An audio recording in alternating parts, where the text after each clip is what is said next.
So Labour have really just shown they are the Tories. They continue the same austerity, the same neoliberal paradigm, and they're changing benefits to make it harder to claim PIP, which is going to impact up to 1 million people, and according to Labour, going to save them £5 billion a year. Is this actually true? Is it necessary? And are there some alternatives? Well, Richard Murphy is going to break down these points. So let's get straight into the video. Do we need benefit cuts? According to Keir Starmer, we do. According to Rachel Reeves, her books might not balance next year. As a consequence, she's trying to find $5 billion of cuts from the benefits budget because that's where she thinks there's the greatest excess in government spending that needs to go in order for, as I say, her books to balance. But is that necessary? Well, I'll put forward a straightforward answer to that, which is, of course it is not. I think that the benefit cuts that the government is promoting are highly abusive. And what is more, they are completely unnecessary. Now, there are a number of reasons for that. The abuse comes from the fact that the government is picking on the most vulnerable people in society, those who are long-term sick, unable to work in many cases, or if they can work, can only work in reduced manner, to pick up the biggest hit with regard to the cuts that are to be imposed upon our society when other options are available. By my definition, that's straightforward callousness. Now, the government won't agree with that, of course, but I'm entitled to my opinion that if you pick on the vulnerable when there are other options, you're just being a bully. And that's why this attack on some of the most vulnerable in society is so symbolic of why Labour just are a continuation of the Tories. They've not really learned the lessons at all. They've not learnt any lessons from 14 years of austerity, where borrowing was at its lowest in 2010. We should have been stimulating the economy and actually putting investment into the country, whereas we just cut benefits, we cut teachers' pay, doctors' pay, and you see the result of that now. And they just do more. It's completely irrational. It's like the definition of madness, like doing the same thing again and again and expecting a different result.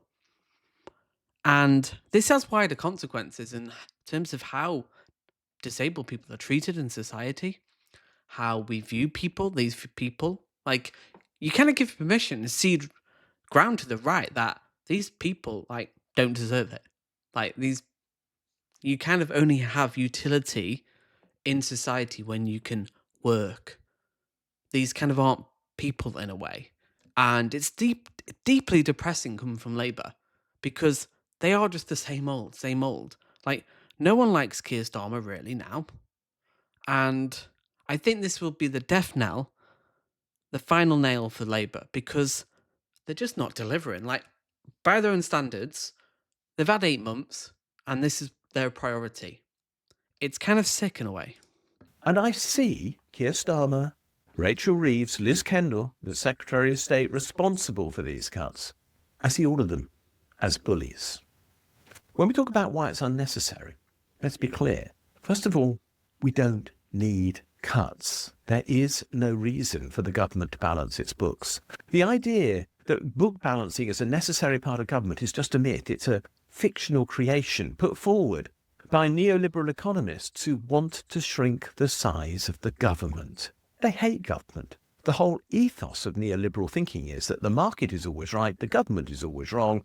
You can always spend more effectively by exercising your choice in the marketplace than the government can by deciding where money should be allocated. And as a consequence, they argue that every form of cut to government spending must be of net benefit to society at large.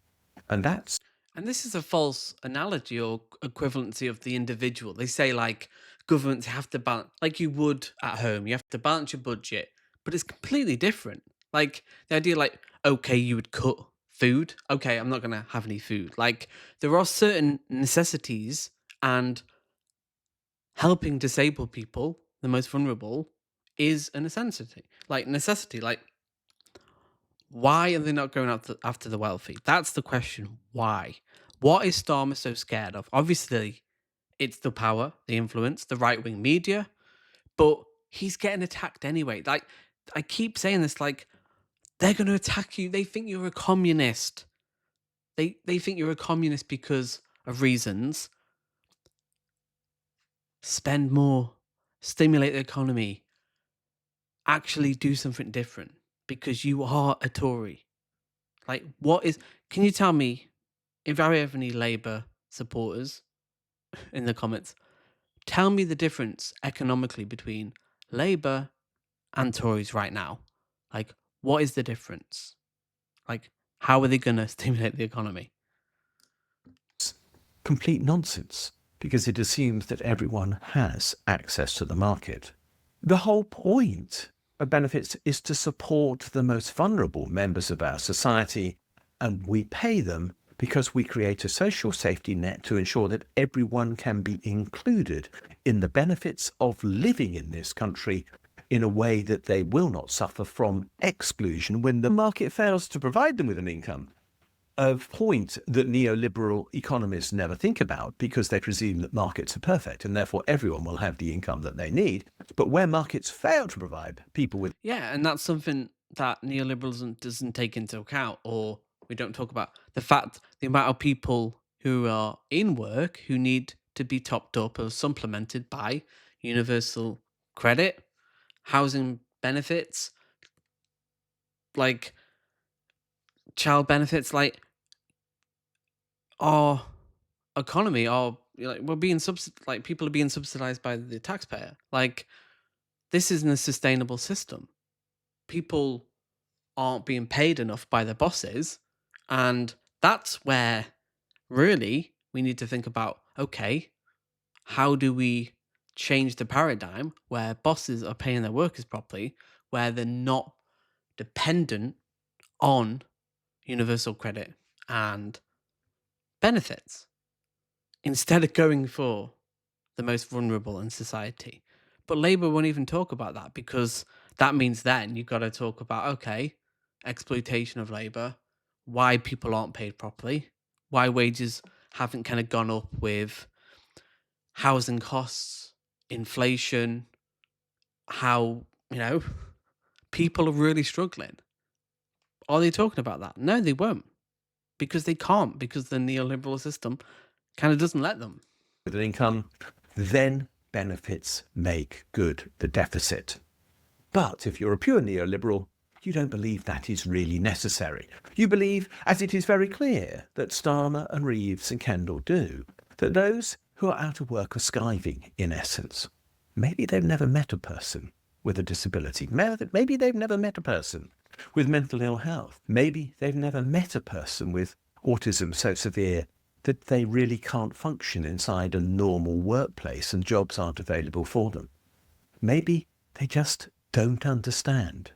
But I find that very hard to believe because there I think they understand, but to them, they're just looking at numbers on a spreadsheet and going, right, our success is dependent on balancing the budget, not the economy, not people's well being, not morale of the population, not some kind of cultural consciousness of like, okay, are we going in the right direction? It's like, no, we have to kind of punch down on disabled people. Yeah, it may. I mean, is it even going to be popular? Like, they're just the right wing rags, right wing, they're just going to use it against you. So, like, nobody's winning here. Like, why? It does kind of raise that question, why? Like, nobody benefits from this. You don't, Labour, like, at all. Like, no one's going, oh, what a great policy. Keir Starmer's done it again. No one's celebrating this. Like, who benefits? Who benefits? Nobody. are simply too many people with disabilities in our communities for them not to know about them. There are too many people suffering ill health, including mental ill health, for them not to know about them. They must come across these people, for example, in their MP surgeries. And so their actions are almost inexplicable. And at the same time, I know that there are other options available to them if they really insist, although I don't agree that they need to, that they must balance the books. For example, the cuts that they plan will, it is said, save £5 billion a year. Let's put that in context. The UK government will next year spend at least £1,300 billion, and so £5 billion is just neither here nor there in the total scheme of things when it comes to government spending. Under 0.5% of total government spending is what we're talking about to impose this cruelty upon people.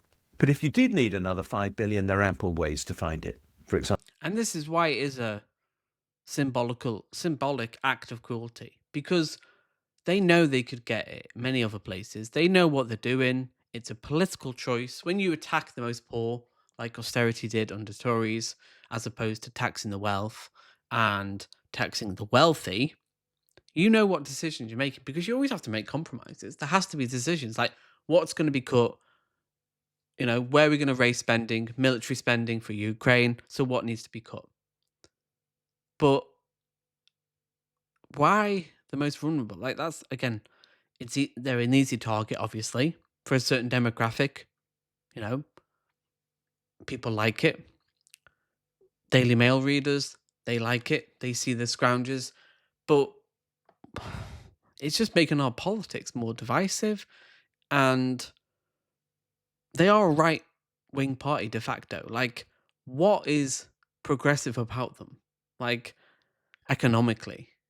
Yeah, they've put VAT on kind of private schools, which isn't that great, really. Like, I'm surprised they've even done that. Like, genuinely depressing. the government could tell the Bank of England to cut the interest rate that it charges at base rate, and if it did, it would save well over £7 billion a year on its interest cost. It's entirely within its right to do that. It could equalise the tax rate on capital gains and income in the UK and raise more than £5 billion a year as a consequence, in fact, somewhat more than that sum. It could charge national insurance on all. And there's more of a moral argument for that. The wealthy have doubled their wealth since COVID. They're just getting wealthier. Like, income inequality is the reason why we're in such a state, psychologically, spiritually. Just, we are in a horrible situation. Why not just make a modest proposal? Like, he's so scared and cooked to the billionaire class. Like, it's insane, because they're going after him, but he's working for them. It makes you wonder what's going on in his head, because this is a guy who apparently had progressive values not that long ago, but now he's kind of just has none. Like, earned income in the UK at the same rate instead of cutting it down from 8% to 2%, as happens now when a person goes above about £50,000 a year in income. By doing so, he could raise well over the sum required, and we would have a fairer society as a consequence. These and many other options are available, including one which I rather like in this situation, which is charging VAT on financial services, which currently are exempt. And remember, the only people who buy financial services are the wealthy, because, let's be blunt, those without money don't need to buy financial services. That could raise over £8 billion a year, more than enough, of course, to cover this cost. But we don't want to punish the rich, do we? And that is the whole problem that I'm looking at here. We have a government that is deliberately not taxing the wealthy. I'm not talking about a wealth tax. I'm simply talking about increasing some of the taxes that are most likely to be paid by the wealthy to ensure that the most vulnerable members of our community get the support they need. I could easily achieve that goal. It is so straightforward. I explain how in the Taxing Wealth report. There are, in fact, nearly 30 recommendations to achieve that outcome in that report, all of which are technically possible and all of which I have tested and all of which I have costed. The point is, therefore, that the government does not need to do this. So why is it doing so? Does it want to increase poverty? Does it want to increase inequality? Does it want to cut actually our national income? Because take £5 billion out of the money available to people who are on low incomes, And that amount of spending will automatically disappear from the economy. In other words, harming Labour's growth agenda as a consequence, which It kind of, on this, I'm a consequentialist. It doesn't matter what they want, it's what their policies lead to. And it is going to objectively lead to what we had in the last 14 years: more austerity, a shrinking economy, people have got less money in their pockets, they're less likely to spend it, they're less likely to go to the coffee shop or the baker's. Like, it's economic illiteracy on one level. Like, immorality, like, there is no morals here. There's just, oh, numbers, balanced numbers, and then everybody will be happy based on no evidence. Like,